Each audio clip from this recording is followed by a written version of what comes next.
Ini bab berhubung dengan menjual air yang lebih.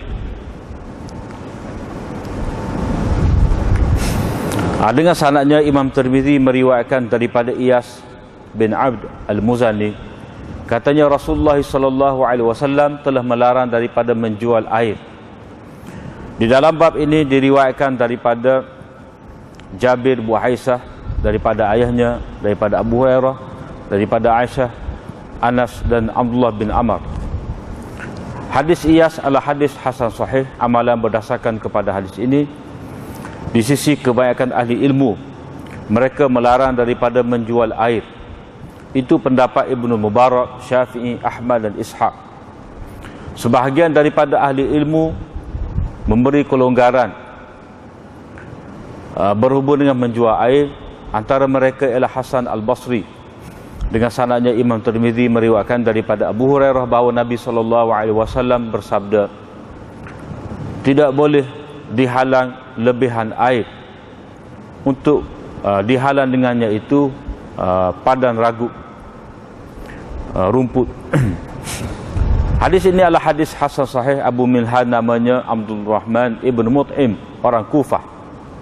Beliaulah yang Habib bin Abi Thabit meriwayatkan daripadanya. Sementara Abu Minhal namanya Sayyar bin Salamah, itu orang Basrah, sahabat kepada Abu Barzah al-Aslami.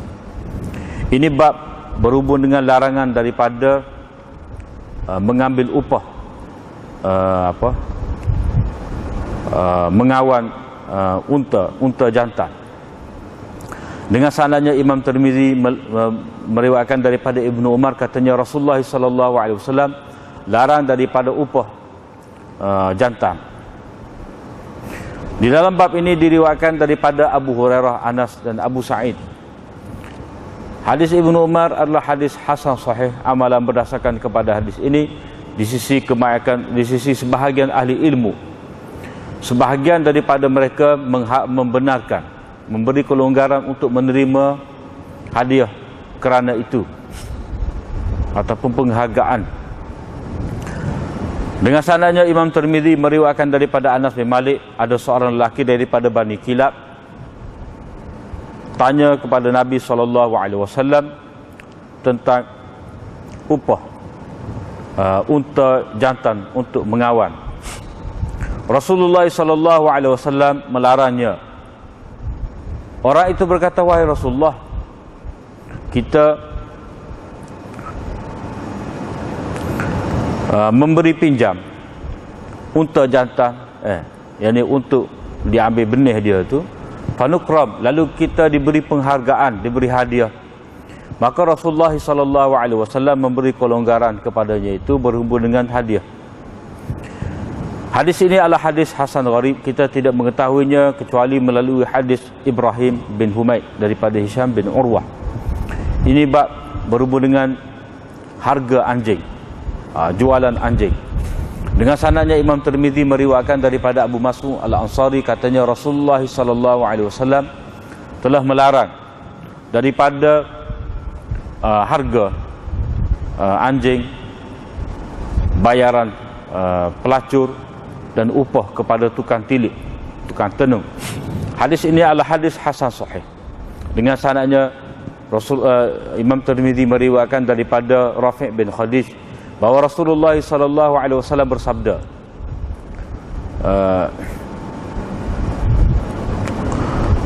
kasbul hajjam, usaha tukang bekam itu khabis, tidak elok. Bayaran pelacur itu tidak elok, dan harga jualan anjing itu tidak elok. Di dalam bab ini diriwayatkan daripada Umar, Ali dan beberapa sahabat yang lain. Hadis Rafi' bin Khadij adalah hadis hasan sahih. Amalan berdasarkan kepada hadis ini di sisi kebanyakan ahli ilmu, mereka melarang daripada menjual ataupun harga menjual anjing. Itu pendapat Syafi'i, Ahmad dan Ishaq. Sebahagian daripada ahli ilmu memberi kelonggaran berhubung dengan jualan, harga jualan anjing buruan. Ini bab berhubung dengan usaha orang yang berbekam, tukar bekam. Dengan sanadnya Imam Tirmizi meriwayatkan daripada Muhayyisah bahawa beliau telah meminta izin daripada Nabi SAW berhubung dengan upah bekam.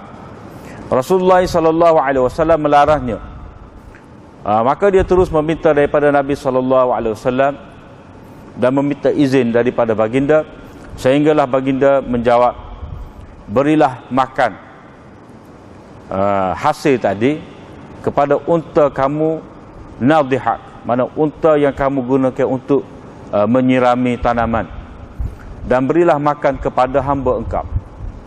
Di dalam bab ini diriwayatkan daripada Rafi' bin Khadij, Abi Juhaifah, Jabir dan Sa'id bin Yazid.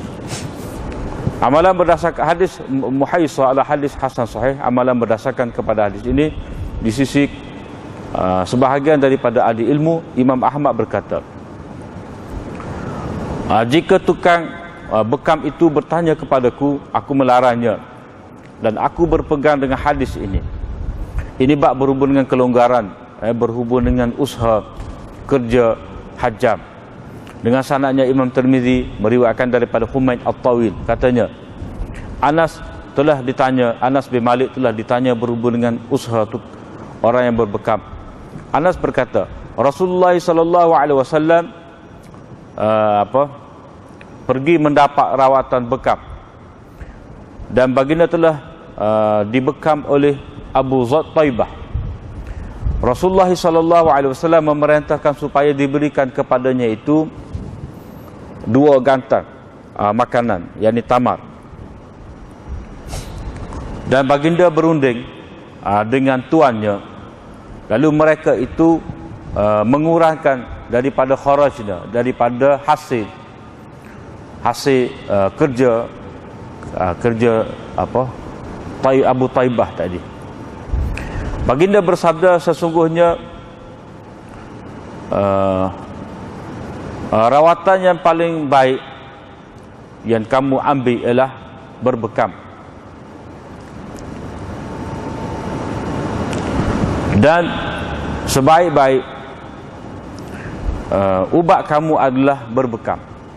Di dalam bab ini diriwayatkan daripada Ali, Ibni Abbas dan Ibni Umar. Hadis Anas adalah hadis hasan sahih. Sebahagian daripada ahli ilmu telah memberi kelonggaran. Mereka itu di kalangan sahabat Nabi SAW dan orang lain. Dan itulah pendapat Syafi'i. Ini bab berhubung dengan larangan hasil jualan anjing dan kucing. Dengan sanadnya Imam Tirmizi meriwayatkan daripada Jabir, katanya Rasulullah SAW telah melarang daripada hasil jualan anjing dan kucing. Hadis ini pada sanadnya itu ada berlaku kegoncangan dan tidak sahih berhubung dengan harga kucing itu. Dan hadis ini telah diriwayatkan daripada A'mash, dari setengah dari ashabnya, daripada Jabir, wattarabu, dan mereka itu tidak tetap dalam meriwayatkan hadis ini daripada A'mash. Mana anak-anak murid A'mash itu berbeza-beza dalam mengambil riwayat daripada A'mash. Sebahagian ahli ilmu telah melarang daripada hasil jualan kucing. Sebahagian pula membenarkan. Itulah pendapat Ahmad, Ishaq dan Ishaq. Ibnu Fudail telah meriwayatkan daripada A'mash, daripada Abi Hazim, daripada Abu Hurairah, daripada Nabi SAW selain daripada jalan ini. Dengan sanadnya Imam Tirmizi meriwayatkan daripada Jabir bahawa katanya Rasulullah SAW telah melarang daripada makan kucing dan hasil jualannya. Hadis ini adalah hadis gharib. Umar bin Zaid, kita tidak mengetahui orang yang besar tokoh ada meriwayatkan daripadanya kecuali Abdul Razak sahaja. Satu lagi bab. Dengan sanadnya Imam Tirmizi meriwayatkan daripada Abu Hurairah, katanya Rasulullah SAW melarang daripada hasil jualan anjing kecuali anjing berburu. Hadis ini tidak sahih melalui jalan ini. Abu Muhazzim itu namanya Yazid bin Sufyan, Syu'bah Ibn al-Hajjaj telah mempertikaikan beliau dan beliau mengatakan Abu Muhazim itu dhaif. Ada diriwayatkan daripada Jabir daripada Nabi SAW lebih kurang seperti ini, tetapi tidak sahih juga sanadnya. Bab yang pertama berhubung dengan menjual lebihan air. Jadi dalam matan itu an bai'il ma' tidak disebutkan lebih air. Tetapi hak yang dimaksudkan di sini adalah air hak lebih lah. Iaitu kalau seseorang tu dia ada air di dalam kolam dia ke, tepat dalam tanah dia tu ada telaga. Setelah daripada keperluan rumah dia, untuk anak beranak dia, untuk ternakan dia, untuk tanaman dia, maka tidak boleh dia bakhil, tidak memberi kepada orang lain air tersebut. Begitu juga dia tidak patut menjual. Maknanya dia tidak patut menegur orang lain daripada mengambil mengambil faedah daripada air tersebut, meskipun air itu hak milik dia. Jadi hal ini termasuk dalam bab makarimul akhlak.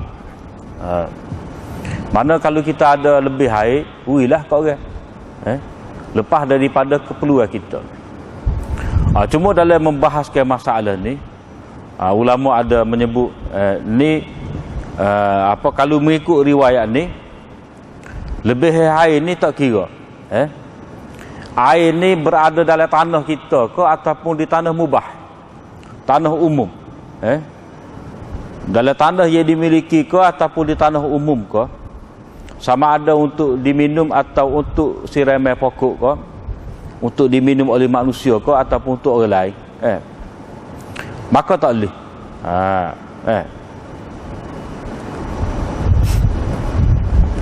Tetapi hak umum tadi dikhususkan pula, iaitu kalau air tu dalam tanah kita, mana dalam telaga kita, mana dalam tanah kita tu maknanya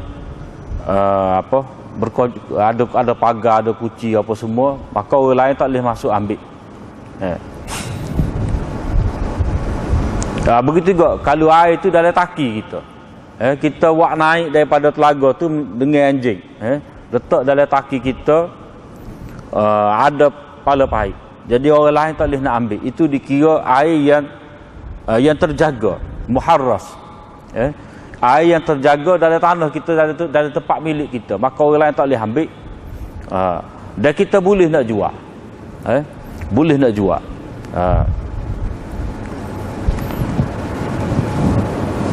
Cuma hak moleknya kita beri sajalah. Kalau orang minta air sikit, orang minta nak air nak minum ke, kita kena bermurah hati untuk untuk diberikan kepada orang yang meminta tadi. Kalau air itu di tanah, kita kata di padang, di padang tu ada padang ragu pula, pada tempat orang tambak kambing, orang lepas kambing, orang letak binatang-binatang, maka kita tidak boleh menjual, apatah lagi nak teguh orang daripada ambil manfaat daripada air tersebut. Sebab air ni termasuk dalam 3 perkara yang mana tidak patut dijual. Kau asal je. Orang panggil mubahatul asli. Mana pada asalnya tu ia adalah harus kepada semua orang, percuma. Dalam hadis Nabi, dalam riwayat Abu Daud ada disebutkan An-nasu suraka'u fi salasah. Manusia ni berkongsi dalam 3 perkara. Al-ma'u wal kala'u wan nar. Manusia ni berkongsi daripada 3 perkara. Yang pertama air. Yang kedua padang ragu. Padang mana padang kita kata di tanah rizak lah, kita kata tanah rizak. Maka siapa-siapa boleh ambil ceruk ke, nak tambak kambing dia sendiri tak apa. Orang lain tak boleh nak retah menguasai tempat tu. Dan yang ketiga api. Api ni boleh jadi api itu sendiri, ataupun kayu api, ataupun arai batu ke. Hak tu tidak boleh dijual, mana kos. Jadi mana kalau kata api tu dah, kalau kita tengah masuk dapur, orang main minta api. Kalau kita tak ui kepada orang minta, mana tidak cerdik benar lah kita, sebab api tak berkurangnya. Maka begitu juga air ko, pada ragu ko semua ko, lagu tu juga. Benda tidak akan berkurangnya. Moga orang minta bukannya banyak.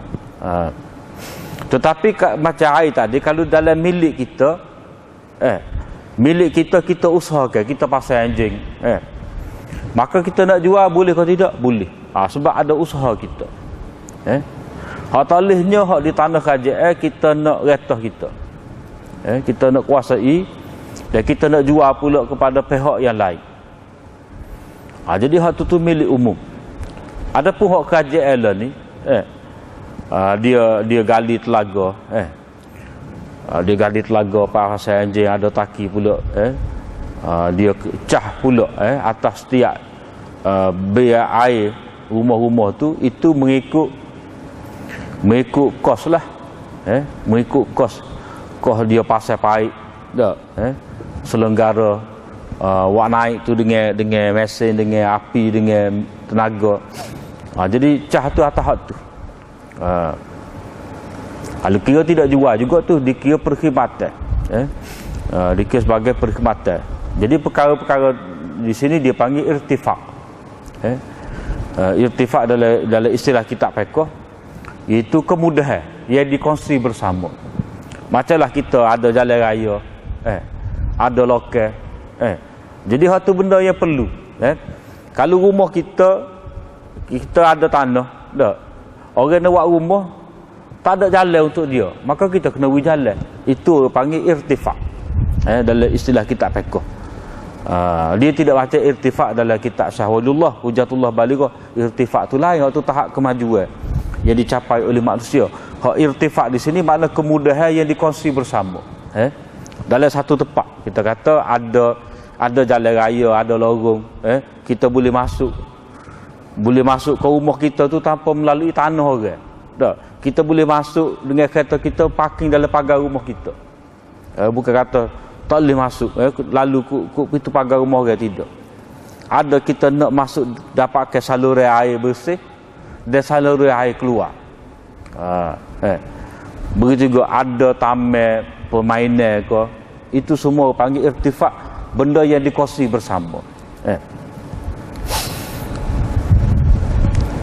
Jadi kalau ada lebih air lagu ni tak boleh jual. Jadi kita tak boleh jual tu maknanya hak umum. Hak umum, hak rizak kerajaan. Kalau merujuk kepada hak kita sendiri, hak kita sendiri, larangan ini terpakai juga, tetapi sebagai suruh bui saja, sebagai makarimul akhlak. Mana dari segi kalau kita tak sejual, kalau kita tak sebagi, ataupun kalau kita nak jual juga, itu atas kita. Sebab air itu daripada tanah kita, daripada taki kita, kita bayar bil dia bulan-bulan. Kalau orang minta daripada kita, kita tak sebui, kalau ikut hukumnya tak apa. Kalau kita nak jual, hukum dia tak apa, tetapi tidak bermoral. Dari sudut akhlak tak kena. Walaupun dari sudut hukum tak salah, tapi dari sudut akhlak tak kena, tak comel. Jadi hadis ni dia ada bab hukum halal haram, dosa pahala. Dia ada juga dari segi hak benda ni berakhlak ataupun tidak. Macamlah ada dianah wa qadaan jugalah.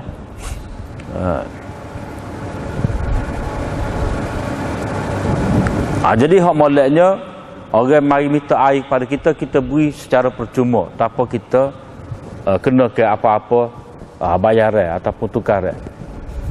Riwayat yang kedua, riwayat yang kedua tu Rasulullah sallallahu alaihi wasallam bersabda, tidak boleh ditegah lebihan air.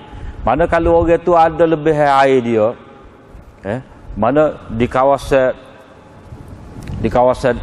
di kawasan tanah dia tu ada telaga dah. Kalau air tu air sudah lebih dah bagi dia, mana lepas daripada penggunaan dia untuk tanaman dia, untuk binatang ternakan dia dah, maka dia tidak boleh tegah orang lain daripada mendapatkan air tersebut untuk orang tu minum ke ataupun untuk orang tu beri kepada binatang dia. Liumna abih kalak, yang mana dengannya itu akan ditegah pula kalak. Maksudnya di sini ada lebih air di tanah dia tu, dia tidak beri kepada orang. Dia tidak beri kepada orang ni, kepada orang yang wak mari binatang dia, lepas binatang dia dekat dengan tanah dia tu untuk makan rumput. Dah, Jadi bila tanaman, bila apa, ternakan dia tadi mari makan rumput, mari makan tumbuh-tumbuhan di situ, mestilah dahaga. Jadi dia nak air, jadi dia akan ambil tempat hak terdekat lah. Jadi ada kalak tadi, ada pada ragut tadi, memerlukan juga kepada air. Jadi bila tuan punya ternakan tadi mai minta air, orang tu tidak bagi, maka kalak tu tadi orang tak akan mari lah untuk mendapatkan kalak tadi. Orang tidak akan buat mari ternakan dia untuk meragut di situ. Sebab apa? Sebab nak buat mari macam mana? Boleh makan rumput saja, air tak ada, payah.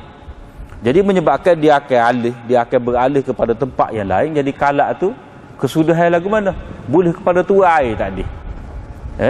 Jadi seolah-olah di sini dia helah buat satu muslihat. Mula-mula dia tak sewi air. Mula-mula dia tak sewi lebih air itu kepada tuan ternakan. Dia letak binatang dia di pada ragut tu. Mula-mula dia tak sewi air. Jadi orang bila mana ternakan dia tu tidak mendapat air, jadi dia akan beralih tempat lain lah. Jadi bila kalak tu kosong, dia kuasai kalak tu pula. Jadi di sini la yumna'u fadlul ma'i liyumna'a bihil kalak, lam tu panggil lam al-aqibah. Yang mana kesudahannya itu sebenarnya dia menegah daripada kalak. Asalnya dia menegah air, tetapi akibat dia tu dia sebenarnya dia menegah daripada kalak. Jadi itu helah dia untuk menguasai kalak tersebut.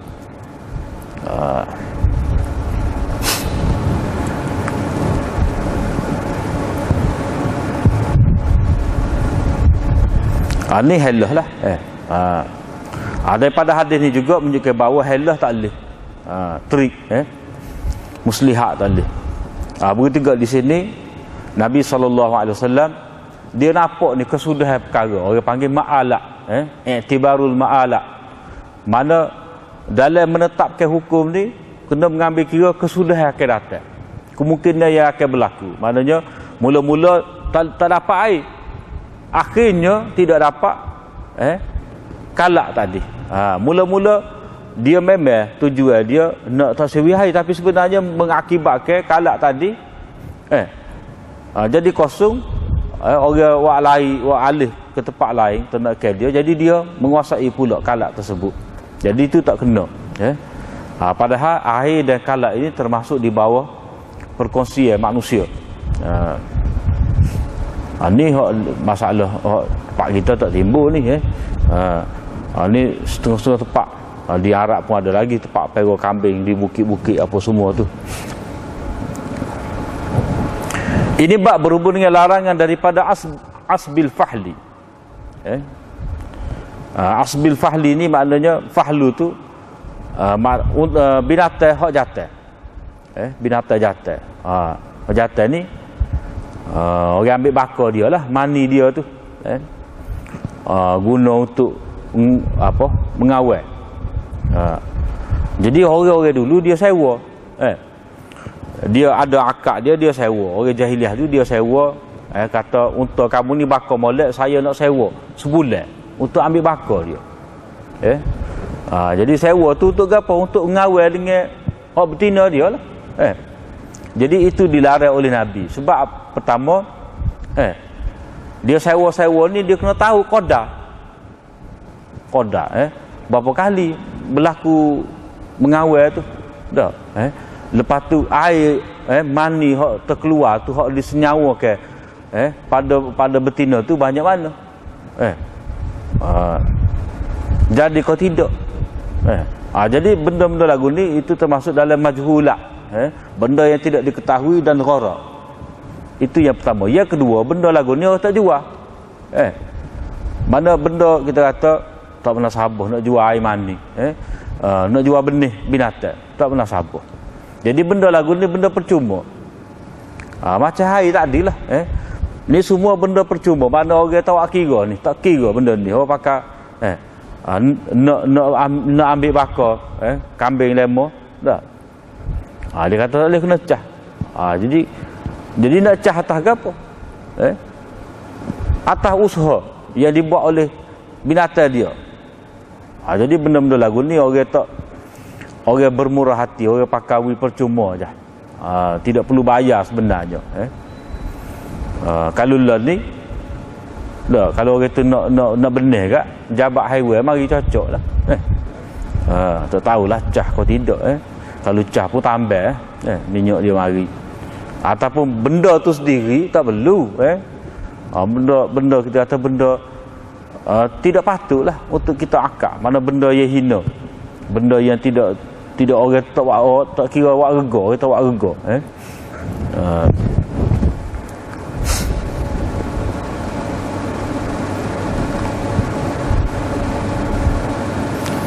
Jadi benda-benda lagu ni orang bui pinjam percuma je.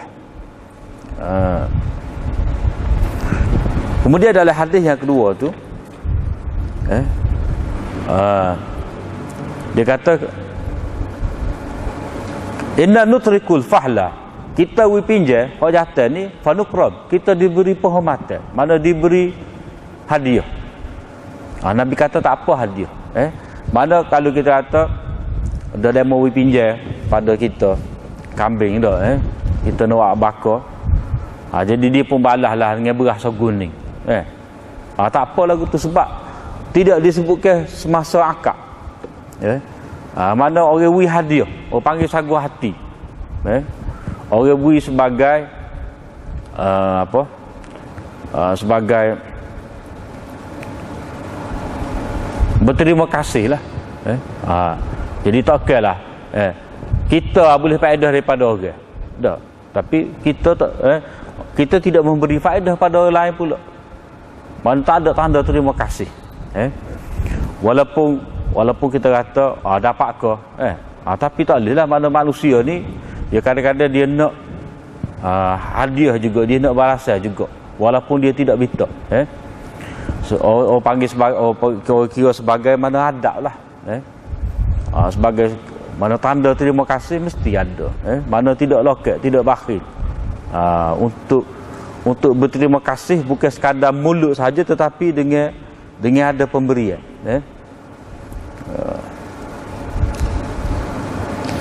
Mana hal ini dibenarkan hadiah ni dengan syarat tidak disebutkan semasa akad. Wi selepas daripada tu ibu ikutlah gapo hak munasabah, hak sesuai. Tapi tidak dalam bentuk duit. Kalau duit jadi upah pula, jadi bayar sewa pula. Jadi memberi kelonggaran berhubung dengan karamah. Terima hadiah bukan bayar sewa, bukan kira. Dalam hadis ni ada dalil bahawa orang yang memberi pinjam bila dihadiah ke peminjam satu hadiah tanpa syarat maka halal pada dia. Kalau tuan punya kambing tadi dah dia luar syarat.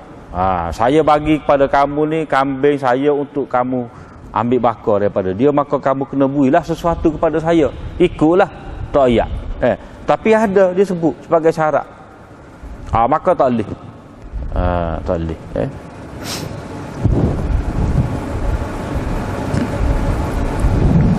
Ini bab berhubung dengan hasil jualan anjing.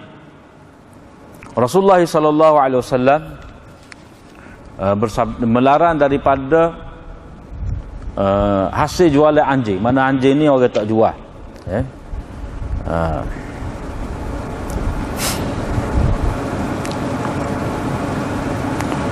Jadi ini menjadi dalil kepada mazhab Syafi'i dan ulama yang sependapat dengan dia. Mana anjing ni tak boleh jual. Tak boleh jual. Sebab apa? Sebab najasatul ain. Ain dia tu, diri dia tu najis. Jadi di antara syarat mabi, syarat benda yang nak dijual ni dia kena suci.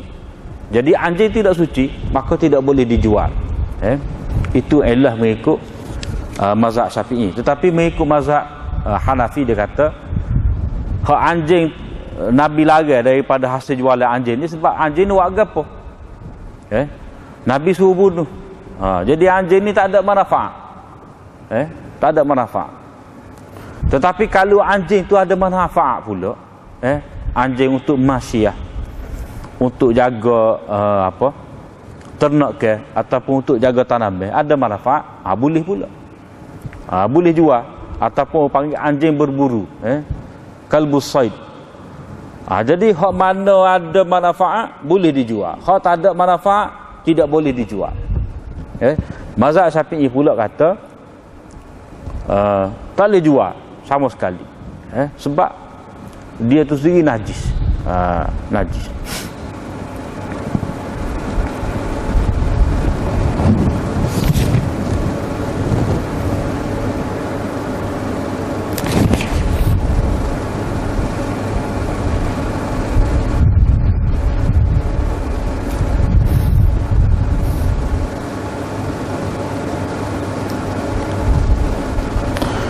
Masyhur dalam mazhab Malik seperti yang disebutkan oleh Qurtubi, boleh perah anjing, tetapi dilarang daripada jual.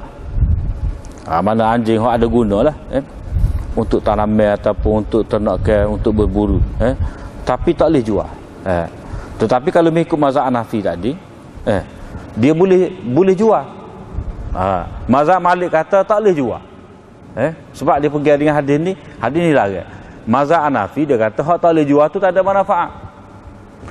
Jadi boleh jual tu sebab ada nilai, ada harga pada anjing tadi, mana ada usaha. Sebab anjing digunakan untuk berburu ni dia panggil kalbul muallam, ataupun jawarih dalam istilah Quran, jawarih. Dalam istilah lain sebut kalbul muallam. Mana anjing yang terlatih, yang diajar. Sebab nak ajar ni dia kepandaian masa. Nak tahu anjing ni kalbun muallam ni, dia bergantung kepada kadar juga, memakai masa juga. Mana kita boleh tahu lagu mana anjing ni dia berburu untuk kita ataupun dia berburu untuk diri dia. Berapa kali? Jadi ada kata 3 kali, ada kata 7 kali, ada kata 10 kali. Maknanya yang dikatakan kalbun muallam ni, mana kalau dia tuai dia lepas dak suruh kejar binatang, mana dia hanya mematikan. Dia awak mari pada kita tu dalam keadaan mati. Kalau luka pun tepat ia mematikan sahaja. Tapi kalau sepohor dah tak ada, tak boleh. Sebab anjing tu tidak berburu untuk kita, tetapi dia berburu untuk diri dia. Dia mari pada kita tu tak ada dah sepohor. Dia makan kau dia. Bekas makan dia. Tu tak boleh. Itu dia kira dia anjing tu bukan kalbun muallam, tak pandai lagi. Jadi bila tak pandai lagi kena latih. Berapa kali sampai pandai. Jadi nak suruh pandai tu mana makan masa, makan usaha. Jadi usaha-usaha tu tadi dia ada nilai dia. Maka sebab itulah mazhab Hanafi kata kalbun muallam ini ataupun kalbus sayd ini boleh dijual sebab ada manfaat. Kalau tak ada kerja tu, tak boleh buat apa-apa tu, tak boleh dijual. Tak ada manfaat. Mazhab Malik dia kira tak boleh jual, cuma wui saja. Kalau jual, takkanlah kita nak ambil pitih daripada benda lagu ni bagi dia.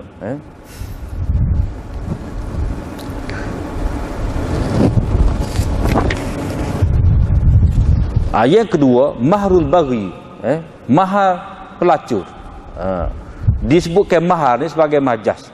Maknanya penzina tadi, pelacur tadi, dia ambil bayaran itu macam orang yang berkahwin lah. Mana dia tidak akan seruh tubuh dia tu kalau pelanggar dia tu tidak bayar kepada dia. Jadi rupa surah lagu tu macam surah orang yang berkahwin lah. Sebab perempuan dia tidak wajib seruh diri dia kepada suami dia selama mana suami dia tu tidak bayar mahar kepada dia. Nikah tu sah walaupun tidak disebutkan mahar, tapi untuk berhak suami atas isteri dia, boleh setubuh isteri dia tu kena bayar mahar dulu. Jadi sebut mahar di sini kepada pelacur sebagai majas. Maknanya apa yang diambil oleh penzina tu tadi, pelacur tu tadi, menyerupai cara orang yang mengambil mahar. Wa hulwanul kahin, hulwan ni mana pemberian kepada kahin. Mana orang yang buat ramalan, tukar tenung, tukar tilik, mana dia mendapat upah tadi. Disebutkan huluan daripada hulu. Mana hulu ni manis, mudah. Mana dia boleh pitih dengan cara mudah. Dia tengok apa? Tengok nasi orang ni, dia kata awak gini dah. Mudah. Mudah. Dia duduk cakap gitu boleh pitih. Orang mari dah tanya nasib dia gini, cerita sikit apa dia pun kamu ni gini, lepas tu orang pun waktu pitih pada dia. Mana dia boleh duit tu dengan cara mudah. Hulwan, maknanya daripada halawah, manis. Jadi kata Al-Harawi, Harawi ni salah seorang ulama yang tulis Qamus Hadis, Al-Harawi selain daripada Ibnul Athir, dia kata asluhu minal halawah, daripada manis. Syabahal al-mu'ta bi syai'al hulu, ditasbihkan, diserupakan apa yang diberikan dengan sesuatu yang manis dari segi mana? Ya'khudhu sahla, dia ambil dengan cara mudah tanpa susah payah, tanpa penat lelah. Jadi orang buat ramalan ni dia pakai tengok gitu ya. Tak ada mana siapa tahu, tak ada siapa tahu pun apa yang akan berlaku akan datang. Tapi orang percayalah, orang percaya kepada ramalan ni. Jadi huluan ni juga disebutkan juga kepada rasuah. Huluan juga. Begitu juga kalau seorang ayah dia ambil mas kahwin anak perempuan dia ambil kau dia. Huluan juga. Sebab kalau kira hak mahar, mana suami beri kepada isteri, maka itu kepunyaan isteri lah. Tiba-tiba ayah perempuan tu tak dia ambil kau dia. Jadi bila dia ambil mahar, kepunyaan anak perempuan dia tu jadi hak dia, maka itu dipanggil huluan juga. Mana tak betul lah. Tak betul.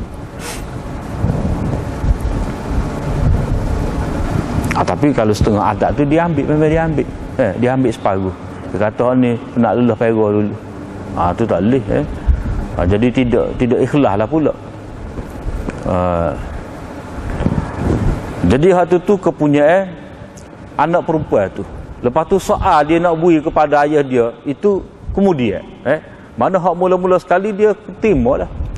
Terima jadi hak dia. Lepas tu kemudian dia nak beri kepada ayah ke mak dia ke, dia terpulang kepada dia. Dan ibu bapa tak boleh nak buat syarat. Dia kata hak kamu terima ni mahal, ayah dengan mak nak separuh. Tu tak betul. Sebab itulah ulama panggil huluan juga.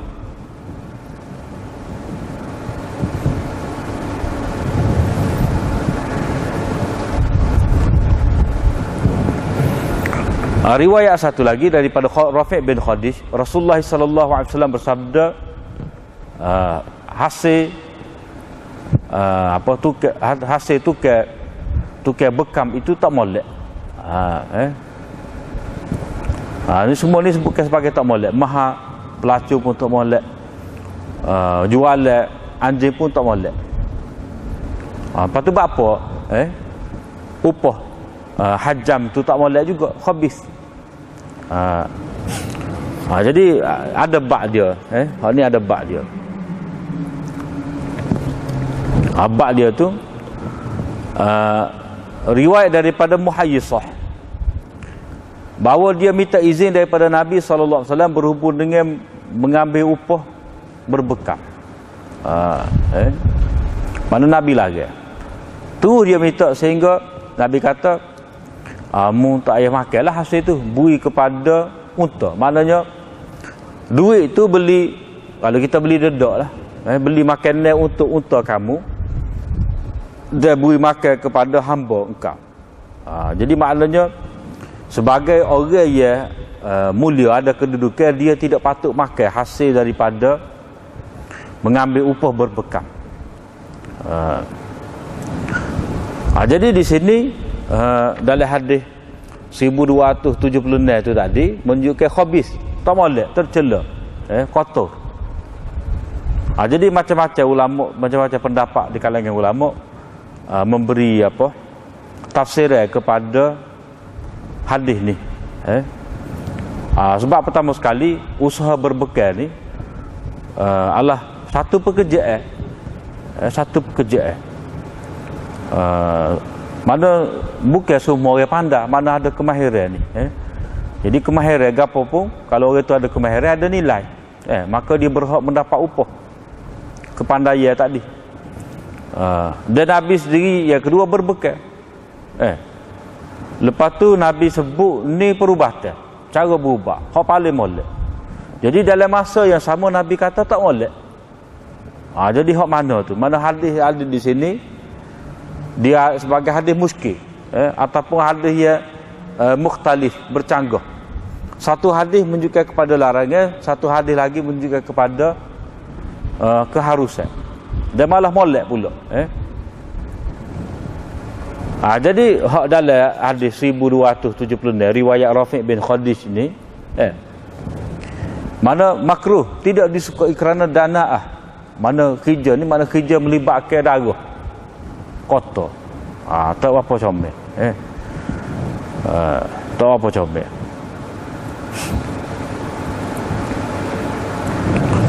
Itu satu pendapat. Mengikut jumhur, dia kata hadis-hadis yang melarang daripada hasil berbekam ni litanzih, mana menunjukkan kepada tak molek. Mana usaha ni, mana usaha yang melibatkan najis, mana darah tu. Sebab orang bekal dulu dia seduk, dia seduk dengan tanduk kubah kau gapo kau, dia seduk. Jadi masa dia seduk tu boleh jadi darah tu masuk ke mulut dia kau gapo kau dah. Ataupun kotoran tu terdedah pada kotoran, macam-macam lah. Orang ni muka hak nak mari berubah ni, sakit ni macam-macam, ada kotoran. Jadi sudut tu tak molek. Dia kira lagu tu. Soal orang tu jadi sehat, suku. Mana dia tu sendiri, mana kalau boleh tak sah lah. Seolah-olah gitu, tak molek. Sebab berlumuran dengan najis. Ibnu Jauzi kata, Ibnu Jauzi pula kata, hak Nabi larang ni daripada kasbul hajam ni, mana perkara-perkara ni termasuk dalam perkara yang mana tidak perlu ambil upah. Mana hak ni khidmat, mana hak ni sebagai pertolongan. Mana bukan kita nak jahat, kita nak mengenakan bayaran ke atas orang. Ini termasuk di bawah tolong menolong atas orang yang berhajat. Jadi hak moleknya tak usah ambil apa-apa bayaran. Itu mengikut pendapat Ibnu Jauzi. Tapi hak ni kalau tengok pada hadis Nabi beri upah. Nabi beri upah.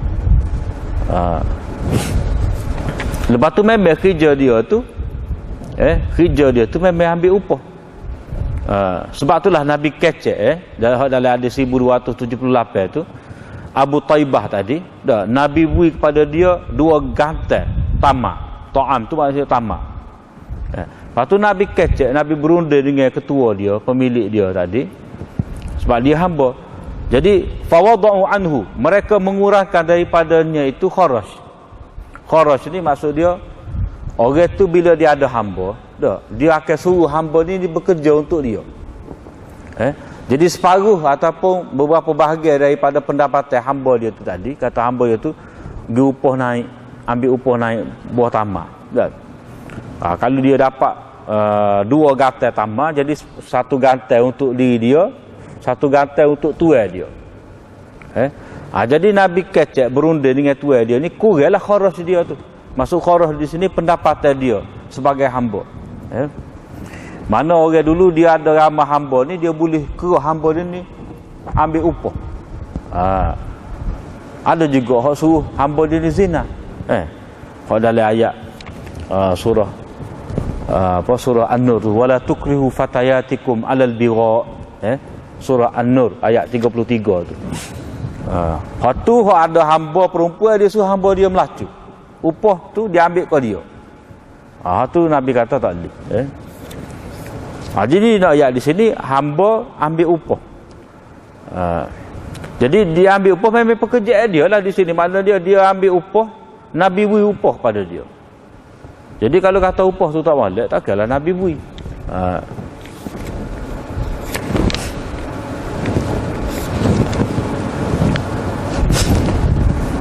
Mengikut Ibnul Arabi pula, Ibnul Arabi syarah Miskah syarah Tirmizi, dia ada Ariratul Ahwazi.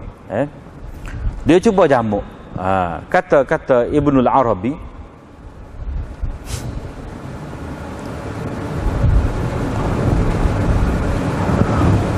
hak talih tu sebab usaha dia tu tidak diketahui qadar banyak mana. Ada. Hak yang dibenarkan ambil upah tu bila mana diketahui. Kata kalau lah ni kan orang bekal satu makuk berapa ya? RM5. Kalau kita kata satu makuk dia seduk RM5. Jadi ambil upah lagu tu atas qadar tu tak apa. Sebab diketahui, tidak nanya kepada tukar dan juga tidak nanya kepada pengguna. Masing-masing tahu. Tetapi kalau tidak ada ditentukan qadar dia, orang ni mari bekal 3 lubang, 3 makuk, orang tu 5 makuk, harga serupa. Tu tak serupa tu. Ataupun orang ni sekali seduk dak. Biasa orang bekal ni dia pam-pam tu dak. Dia toreh. Tubik darah. Lepas tu kadang-kadang dia buat 2 kali atas 1 poin tu. Jadi bila qadar tidak diketahui maka tak boleh. Itu pendapat Ibnul Arabi. Tetapi mengikut Imam Tahawi, dia kata ni mansuh ni. Hak larang mansuh. Hak Nabi kata tak molek, hasil daripada bekal ni tak molek, itu mansuh. Sebab dia kira hak hadis riwayat Anas, hak Abu Taibah tu bekal Nabi. Ini hadis dia nasikh. Mana Nabi sendiri minta orang lain bekal untuk dia, Nabi beri upah, Nabi puji pula. Inna afdala ma tadawaitum bihi al-hijamah. So wa inna min amsali dawaikum al-hijamah. Mana dalam hadis ni tiga wajah istidlal kira-kiranya bagi pihak yang mengatakan bahawa hadis ni memasukkan hadis-hadis yang lain. Dia pertama Nabi sendiri bekal. Kemudian Nabi beri upah. Kemudian Nabi puji pula perbuatan tadi. Lepas tu bagi setengah ulama pula, dia ada satu usul, termasuk dalam bawah usul dirayah, iaitu hadis yang sahih ni dia tidak mungkin akan mencela satu pekerjaan. Mana kalau kira bekal ni muka cerita lama tu, kaedah perubatan lama tu, mana terbukti berfaedah kepada manusia. Jadi tak kiralah Nabi nak merendahkan satu cara rawatan yang telah diterima sekian lama. Lepas tu Nabi pula berbekal sendiri. Dan Nabi apa-apa ni dia tak sih percuma.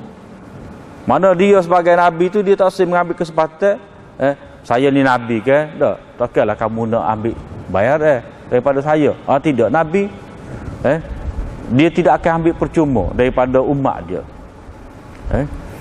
Mana Nabi akan bayar juga. Jadi hadis yang melarang mencela kasbil hajab ni, kira hadis itu masuk itu mengikut Imam Tahawi. Jadi walaupun orang kata itu andaya saja, tetapi kalau kita kira kuat dah tu. Dan kalau kita tengok cara Imam Tirmizi, dia letak ujung tu. Tak ujung. Cuma dia kata rukhsah lah, kelonggaran.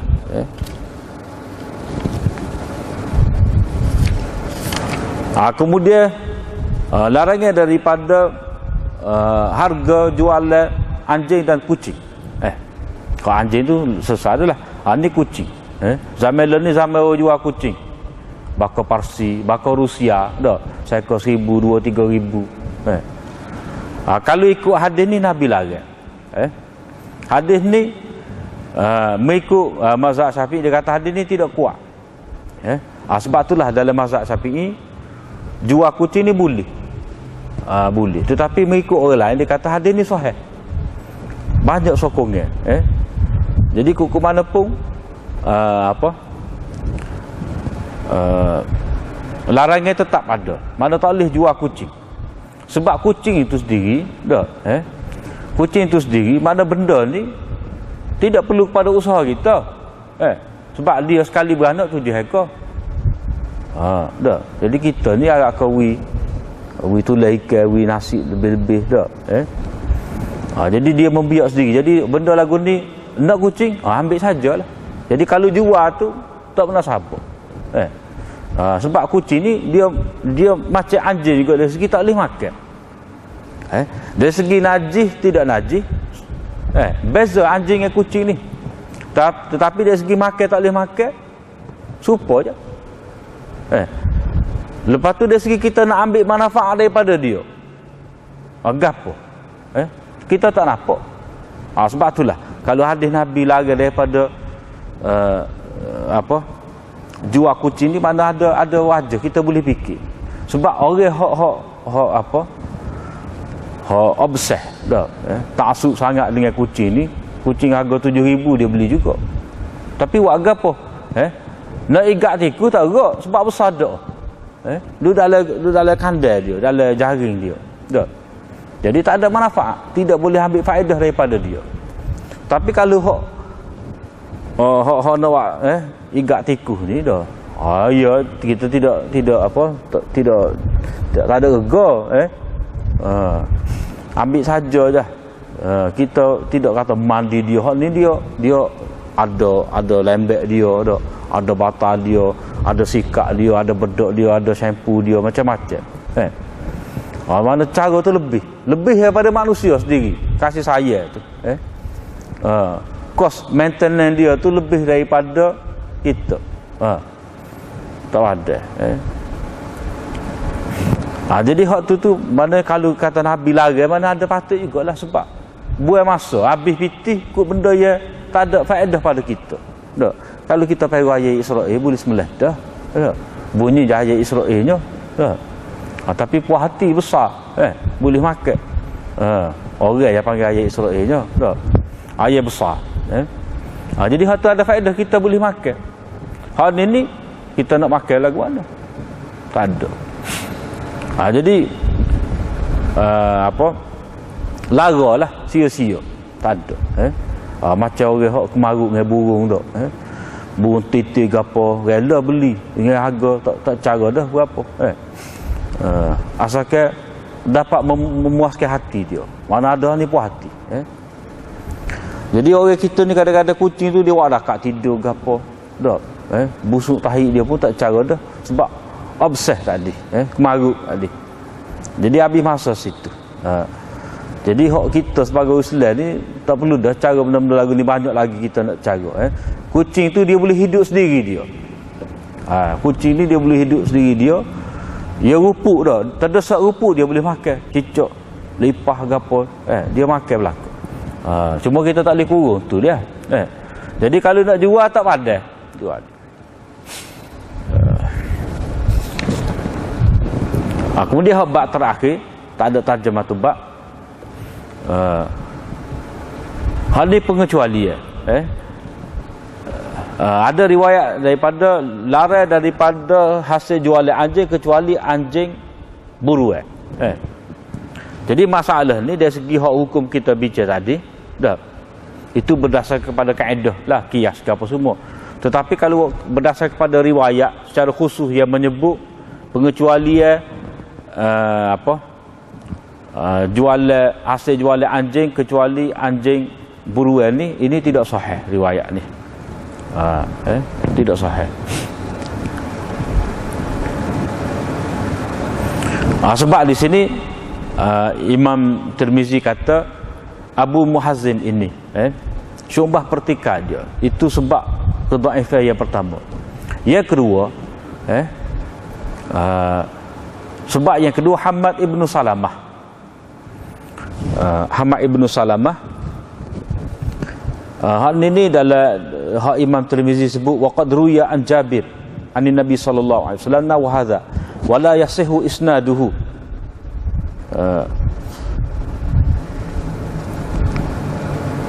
Mana ada satu lagi riwayat daripada Hamad bin Salamah daripada Abu Zubair daripada Jabir dalam Nasa'i. Hadis nombor 4297. Hadis Hamad bin Salamah daripada Abu Zubair daripada Jabir. Hadis istisna ni juga, pengecualian kalbas said. Itu pun tidak sahih juga sebab di situ Hamad bin Salamah di sini walaupun dia kuat tetapi dia tafarruq. Sebab ramai-ramai anak murid Abu Zubair meriwayatkan hadis ni setakat nahaan samanil kalbi, berhenti situ. Illa kalbas said ni itu tafarruq Hamad bin Salamah.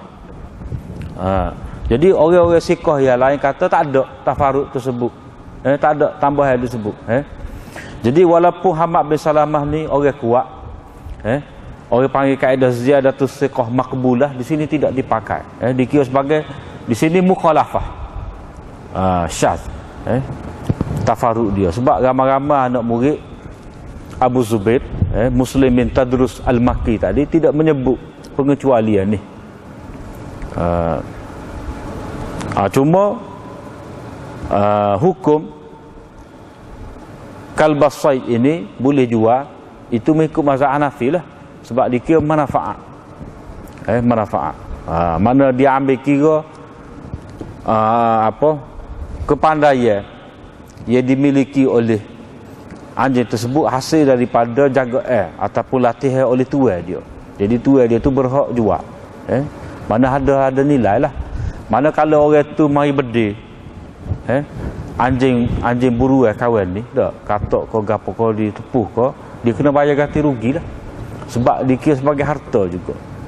Mana benda yang boleh ambil intifak, boleh mengambil faedah mengikut syarak lah. Sebab syarak kata iza arsalta kalbaka, bila kamu lepaskan anjing buruan kamu untuk berburu, dia igak untuk kamu, maka bila kamu baca bismillah kamu boleh makan. Mana Nabi sendiri sebut boleh berburu dengan anjing, maknanya boleh ambil manfaat daripada dia.